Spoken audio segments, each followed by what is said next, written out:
ತುಂಬಾ ಖುಷಿ ಆಗ್ತಿದೆ. First of all thank you so much.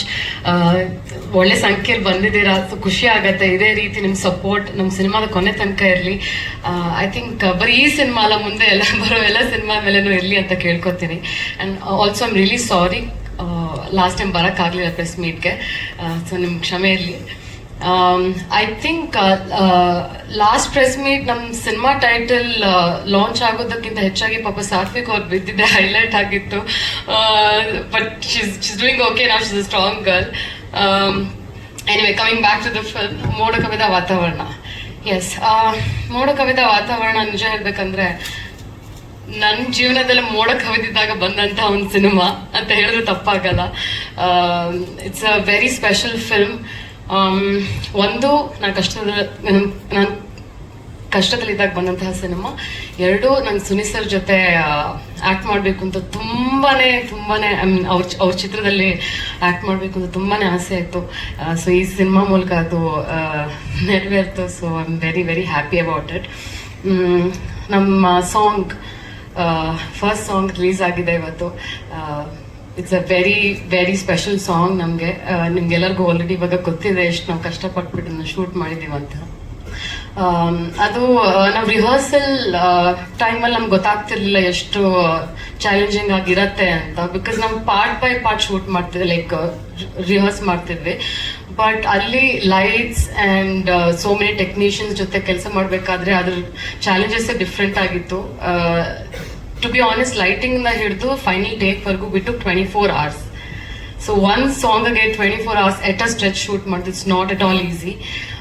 But finally I think everybody were like very adamant, ಇಲ್ಲ ಮಾಡಲೇಬೇಕು, prove ಮಾಡಬೇಕು ಅಂತ. ಸೊ ಕೊನೆಗೆ ಬೆಳಗ್ಗೆ 6 ಗಂಟೆಗೆ ಶಾರ್ಟ್ ಫೈನಲ್ ಆಯಿತು. And I am very very happy with the output. ತುಂಬಾ ಅಮೇಝಿಂಗ್ ಆಗಿ ಸಾಂಗ್ ನ ಕಂಪೋಸ್ ಮಾಡಿದ್ರ Judah. Hats off to you. Like ಎಷ್ಟು ಸತಿ ಕೇಳಿದ್ರು ಕೇಳ್ತಾನೆ ಇರ್ಬೇಕಂತ ಅನ್ಸುತ್ತೆ. It's like very soothing, very melodious. And Sathvik ಹೇಳ್ದಂಗೆ it's like one of my most favourite song of the entire album, and it will always be. Usually Sandalwood ಅಥವಾ any film ಇಂಡಸ್ಟ್ರಿಯಲ್ಲಿ ಹೀರೋಗಳಿಗೆ ಟೀಸರ್ ಬಿಡೋದಾಗ್ಲಿ ಅಥವಾ ಹೀರೋ ಬರ್ಡೇ ದಿನ cinema release ಮಾಡೋದಾಗಿರುತ್ತೆ. ಒಂದು ಅನ್ಸಿತ್ತು ನನಗೆ, ಒಬ್ಬ ಡೈರೆಕ್ಟರ್ ಸೂಪರ್ ಸ್ಟಾರ್ ಡೈರೆಕ್ಟ್ ಮಾಡಿದ್ರು ಅಥವಾ ಹೊಸಬರು ಡೈರೆಕ್ಟ್ ಮಾಡಿದ್ರು, director is the god of the cinema, any cinema ಅಂತ ಹೇಳಕ್ ಇಷ್ಟ ಅಂತ ಅಂದ್ಕೊಂಡು ಇವತ್ತು ಈ ಸಾಂಗ್ ನ ರಿಲೀಸ್ ಮಾಡಿದ್ರು. Happy birthday Sunil sir. Happy birthday. Kannada ಹುಟ್ಟು ಹಬ್ಬದ ಹಾರ್ದಿಕ ಶುಭಾಶಯಗಳು ಸುನೀಲ್ ಸರ್. ಫ್ಲೋರ್ ಹೋದಾಗ ನಮಗೆ ತುಂಬಾ ಡಿಫಿಕಲ್ಟ್ ಅನ್ಸಂದ್ರೆ ಸ್ಪೇಸ್ ಎಲ್ಲ ದೂರ ಇತ್ತು. ಹಾಗಾಗಿ ಈ ಸಾಂಗ್ ಅಲ್ಲಿ ಒಂದು ಅಬ್ಸರ್ವ್ ಮಾಡ್ದಂಗೆ, ಮೋಸ್ಟ್ಲಿ ಅಬ್ಸರ್ವ್ ಮಾಡಿರ್ತಾರಲ್ಲ ಗೊತ್ತಿಲ್ಲ, ಆನ್ ಬಿಹಾಫ್ ಆಫ್ ಕೊರಿಯೋಗ್ರಾಫರ್ ಇಂದ ನಾನು ಹೇಳ್ತೀನಿ. ಪ್ರೊಡ್ಯೂಸರ್ ಹೇಳ್ತಾರಲ್ಲ, ಒಂದು ಸುನೀಲ್ ಸರ್ ಹತ್ರ ಸಾಂಗ್ ಬರ್ಸೋಣ ಅಂತ ಹೇಳಿದಾಗ ಇದು completely Sunil sir imagination. Actually ಅವ್ರ ಲಿರಿಕ್ ಬರ್ಕೊಂತ ಅವ್ರ ಲಿರಿಕ್ ತಕ್ಕಂಡೆ ಸತ್ತ ಇಮ್ಯಾಜಿನೇಷನ್ ಮಾಡ್ಕೊಂಡು ಸಾಂಗ್ ಬರಿತಾ ಇರ್ತಾರೆ ಆಕ್ಚುಲಿ. ಸೊ ಒನ್ ಟೇಕಲ್ಲಿ ಯಾಕೆ ಆ ಸಾಂಗ್ ಮಾಡಿದ್ವಿ ಅಂದ್ರೆ, ಇಮ್ಯಾಜಿನೇಷನ್ ಆಲ್ವೇಸ್ ಫ್ಲೋ ಇರ್ತದೆ, ಯಾವತ್ತೂ ಕಟ್ ಶಾರ್ಟ್ ತೊಗೊಳಕ್ಕಾಗಲ್ಲ. ಸೊ ಆ ಇಮ್ಯಾಜಿನೇಷನ್ ಒನ್ ಟೇಕಲ್ಲಿ ಬಂದ್ರೆ ಆ ಇಮ್ಯಾಜಿನೇಷನ್ಗೆ ಅರ್ಥ ಸಿಗೋದು ಅಂತೇಳಿ ಒನ್ ಟೇಕಲ್ಲಿ ಶೂಟ್ ಮಾಡಿದ್ವಿ. ಸೊ ನಮ್ಮ ಮಧು ಸರ್ಗೆ ತುಂಬ ಥ್ಯಾಂಕ್ಸ್ ಹೇಳಬೇಕು. ಅವ್ರು ಅನ್ಕೊಂಡಿದ್ದೆ 100% ಎಕ್ಸಿಕ್ಯೂಟ್ ಮಾಡಿದ್ರು. ಅದಕ್ಕೆ ವಿಲಿಯಂ ಸರ್ ಕೂಡ ಕೈ ಜೋಡಿಸಿದ್ರು. ಆಲ್ಮೋಸ್ಟ್ ಅವರಿಬ್ಬರು ಕಾಂಬಿನೇಷನ್ ಅಲ್ಲೇ ಒಂದು 10 to 15 days ಪೇಪರ್ ವರ್ಕ್ ಮಾಡಿದ್ರು. ಪೇಪರಲ್ಲಿ ನಾವು ಹೆಂಗೆ ಹೋಮ್ವರ್ಕ್ ಡ್ರಾಯಿಂಗ್ ಶೀಟ್ ಇಟ್ಕೊಂಡ್ಬಿಟ್ಟು ಬರಿತೀವೋ ಆ ಥರ ಶೀಟ್ ಇಟ್ಬಿಟ್ಟು ಹೋಮ್ವರ್ಕ್ ಮಾಡಿ ತೋರಿಸಿದ್ರು. ಸೊ ನಮಗೆ ಚಾಲೆಂಜಸ್ ಅನ್ಸಿದ್ದೇನೆಂದ್ರೆ, ನಾವೆಲ್ಲಿ ತಪ್ಪು ಮಾಡಬಾರ್ದು ಅಂತ. ಆ್ಯಕ್ಚುಲಿ ಹೋಲ್ ಟೀಮ್ ಒಂದೇ ರೌಂಡ್ ಮಾಡ್ತಾ ಇದ್ದಾಗ ನಾನೆಲ್ಲ ತಪ್ಪು ಮಾಡಿದ್ರೆ ಇಡೀ ಮತ್ತೆ ರೀಟೇಕ್ ಮಾಡಬೇಕಾಗಿತ್ತು. ಅದೊಂದು ಟೆನ್ಷನ್ ಒಂದಿತ್ತು. So I am not a great dancer actually, ಇನ್ನೂ ಕಲಿತಾ ಇದ್ದೀನಿ. ಸೊ ಅದ್ರ ಮಧ್ಯದಲ್ಲಿ ಡ್ಯಾನ್ಸ್ ಮತ್ತೆ ಪರ್ಫಾರ್ಮೆನ್ಸ್ ಎರಡನ್ನೂ ಮಿಕ್ಸ್ ಮಾಡ್ಕೊಂಡು ಮಾಡ್ಬೇಕಾಗಿತ್ತು. ಸೊ ನಾನು ಇಳಿದ್ಬಿಟ್ಟು ಅವಾಗ ಯಶವಂತಪುರ ಎಲ್ಲ ಬೇರೆ ತರ ಇತ್ತು ಬಸ್ ಸ್ಟಾಪ್. ಸೊ ಅಲ್ಲಿ ಓರ್ಡಿಂಗ್ಸ್ ಇತ್ತು, ರಮ್ಯಾ ಮೇಡಮ್ದು ಇದೆಲ್ಲ. ನಾನು ಇಳಿದ್ಬಿಟ್ಟು ಓರ್ಡಿಂಗ್ಸೇ ನೋಡ್ತಿದ್ದೆ. ಪ್ರೇಮ್ ಸರ್ ಓರ್ಡಿಂಗ್ಸ್ ಬಿಟ್ರೆ ನೋಡ್ತಿದ್ದೆ, ನಾವಾಗ ಆಡ್ಸ್ ಕೊಟ್ರೆ ನೋಡ್ತಿದ್ದೆ ಪೇಪರಲ್ಲಿ. ಸೊ ಆ ಟೈಮಲ್ಲಿ ಈ ಮ್ಯೂಸಿಕ್ ಅಂತೂ ತುಂಬಾ ನಮ್ಗೆ ಇಡ್ಸಿತ್ತು. ಈ ತರ OST ಅವೇನು ಸಿಗ್ತಿರ್ಲಿಲ್ಲ ಅವಾಗ, ಕ್ಯಾಸೆಟ್ ಅಲ್ಲಿ ಎಷ್ಟಿತ್ತು ಅಷ್ಟು ಮಾತ್ರ ಇರೋದು. ಸೊ ಒಂದಿನ ಗೊತ್ತಾಯ್ತು, ಜುಡಾ ಸರ್ ಫಾದರ್ ಇದು ನುಡಿಸಿದಾಗ ನನ್ಗೆ ಜುಮ್ ಅನ್ಬಿಡ್ತು, ಯಾರೋ ದೊಡ್ಡ ಸ್ಟಾರ್ ನನ್ನ ಹತ್ರದಿಂದ ನೋಡಿದಾಗ ಅಂತ. ಸೊ ನಾನು ಹೇಳಿದೆ ಇವತ್ತು ಅವ್ರ ಕೈಯಲ್ಲಿ ಸಾಂಗ್ ರಿಲೀಸ್ ಮಾಡ್ಸೋಣ ಅವ್ರ ಕೈಯಲ್ಲಿ ಅಂತ. ಬಟ್ ಅವ್ರು ಬ್ಯುಸಿ ಆದ್ರು. ಅವರು ವೈಲಿನ್ ನುಡ್ಸಿರೋದು ಹಂಸಲೇಖ ಸರ್ ಟೈಮಿಂದನೂ ಅವ್ರು ಮಾತಾಡ್ತಾರೆ. ಸೊ ತುಂಬಾ ಮೂವಿಗಳಿಗೆ ವೈಲಿನ್ ಆಗಿರೋದು ಮತ್ತೆ ಅದಕ್ಕೆ ನೋಟ್ಸ್ ಕೊಟ್ಟಿರೋದು, ಆ ರೀತಿದೆಲ್ಲ ತುಂಬಾ ದೊಡ್ಡ ಆರ್ಟಿಸ್ಟ್ ಅವರು. At the same time drum artist ಬಂದು ಜುಡಾ ಸರ್ ಬ್ರದರ್ ಜೆರೇಡ್ ಅಂತ.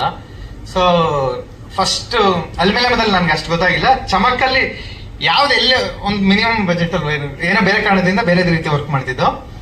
ಯಾವ್ದು ಎಲ್ಲೇ ಸೀನ್ ನೋಡಿದ್ರು ಒಂದು ಡ್ರಮ್ಸ್ ಇರೋದು ವೈಲಿನ್ ಇರೋದು, ಡ್ರಮ್ಸ್ ಇರೋದು ವೈಲಿನ್ ಇರೋದು. ಯಾಕೆ ಅಂದ್ರೆ ಅದು ಹೋಮ್ ಪ್ರೊಡಕ್ಷನ್ ಆಗಿತ್ತು ಅಲ್ಲೇ ಪ್ರೂವ್ ಮಾಡ್ಕೊಳಕ್ಕೋಸ್ಕರ. ಏನಿದು ಇಷ್ಟು ರಿಪೀಟ್ ಆಗ್ತಿದೆ ಡ್ರಮ್ಸ್ ವೈಲಿನ್, ಎಷ್ಟಾಗ್ತಿದೆ ಬಜೆಟ್ ಅಂತ. ಆಮೇಲೆ ಸ್ಲೋಲಿ ಗೊತ್ತಾಯ್ತು ಇದು ಹೋಮ್ ಪ್ರೊಡಕ್ಷನ್ ಆಗ್ತಿದೆ ಅಂತ. ಅಟ್ ದ ಸೇಮ್ ಟೈಮ್ ಜುಡಾಲು ನಮ್ದು ರ್ಯಾಪ್ ಅಂದ್ರೆ ಈಗ ಕ್ಲಿಯರ್ ಆಗ್ಬಿಟ್ಟಿದೆ. ನೀವು ಹೇಳಿದ್ರಲ್ಲ ಏನ್ ಸೀಕ್ರೆಟ್ ನಿಮ್ ಮೂವಿ ಅಂತ. ನಾನು ಜುಡ ಬರೀ ಮ್ಯೂಸಿಕ್ ಬಗ್ಗೆ ಅಲ್ಲ, ಲೈಫ್ ಬಗ್ಗೆ ಎಲ್ಲ ಮಾತಾಡ್ತಿರ್ತೀವಿ, ಫೈನಾನ್ಷಿಯಲಿ ನಾವು. ಸೊ ಲೋನ್ ಕ್ಯಾರಿ ಓವರ್ ಆದಂಗೆ ನನಗೆ ಗೊತ್ತಾಗ್ತದೆ ನೆಕ್ಸ್ಟ್ ಮೂವಿ ಹಾಕ್ಬಿಟ್ರೆ ನಾನು ಲೋನ್ ರಿಕವರಿ ಆಗುತ್ತೆ ಅಂತ. ಜೋಕ್ಸ್ ಅಬೌಟ್ ಅಂದ್ರೆ ನಾವ್ ಹೇಳ್ಬೇಕಾಗಿಲ್ಲ ಅಷ್ಟೇ. ಈಗ ನೋಡಿ for example Ramesh sir sorry, ಈ ಗತವೈಭವ ತಗೊಂಡ್ರೆ ತುಂಬಾ ಹಳೆ ಮ್ಯೂಸಿಕ್ಸ್ ಅಂದ್ರೆ ಅದಕ್ಕೆ ಚರ್ಮವಾದ್ಯ ಮಾತ್ರ ಯೂಸ್ ಮಾಡ್ತೀನಿ ಅಂತ ಜುಡನೆ ನಿಂತ ನನ್ ಸಪೋರ್ಟ್ಗೆ, ಪ್ಲಾಸ್ಟಿಕ್ ಯೂಸ್ ಮಾಡೋದು ಬೇಡ ಅಂತ. ಸೊ ಇದು ಬಂದ್ರೆ ಜುಡ ಇಸ್ ಬೇಸಿಕಲಿ ರಾಕ್ ಸ್ಟಾರ್. ಅವರು ಕಾಲೇಜ್ ಡೇಸ್ ಅಲ್ಲೇ ಅವರು ಗಿಟಾರ್ ಇಟ್ಕೊಂಡು ಮ್ಯೂಸಿಕ್ ಬಾರಿಸ್ತಂತ ಟೀಮ್ ಇರೋದಂತರು.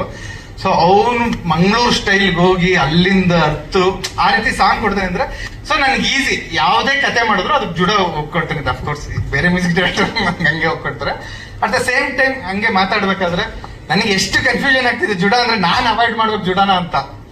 ವಿರಾಜ್ ಇಲ್ಲಿದ್ದಾನೆ, ದೇವರು ರುಚಿ ಮಾಡಿದ್ದಾನೆ ಟ್ಯೂನ್ ಕಳ್ಸ್ಬೇಕಾದ್ರೆ ಟ್ಯೂನ್ ಕಳ್ಸುವಂತ ಈ ಬರುತ್ತೆ ಟ್ಯೂನ್ ಪ್ಲೇ ಮಾಡ್ತೀನಿ, ನೋಡಿದ್ರೆ ಅದು ಮೋಡ ಕವಿತೆ ಮಾತಾಡೋ ಟ್ಯೂನ್ ಆಗಿರುತ್ತೆ. ಸೊ ಈ ರೀತಿ ನನಗೆ ತುಂಬಾ ಕನ್ಫ್ಯೂಸ್ ಆಗಿದೆ ಜುಡ ಇರುತ್ತೆ. But at the same time ನಾವಿಬ್ರು ಧರ್ಮ ಬೇರೆ ಅಷ್ಟೇ, ಬಟ್ ಬ್ರದರ್ಸ್ ನಾವಿಬ್ರು.